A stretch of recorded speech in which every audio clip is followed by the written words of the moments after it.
In count 1, the accused is sentenced to undergo life imprisonment.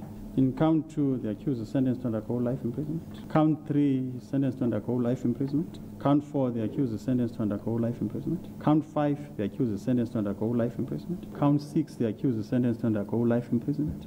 Ukuwiswa kwesisigwebo kulibaziseke ngeeyure ezimbini emva kokumka kombane. Kodwa uluntu lushiyeke lusalindile. Abahlali basesidabekweni bashiyeke bebambe ngezantsi emva kokuba uNomzamo wabulawa nabantwana bakhe abahlanu. Kwaba bantwana abathathu ngabakaMakula. Usapho lisamkele esisigwebo. Noba abantwana bambona bawuphinde babuye.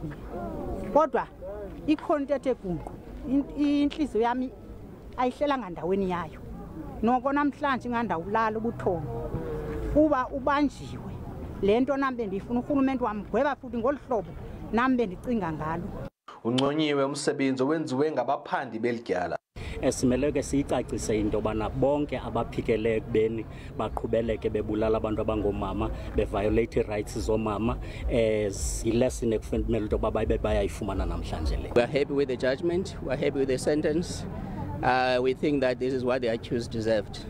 Usapho luthi kusenzima ukujamelana nokubulawa kukaNomzamo nabantwana bakhe ngokungenalusini.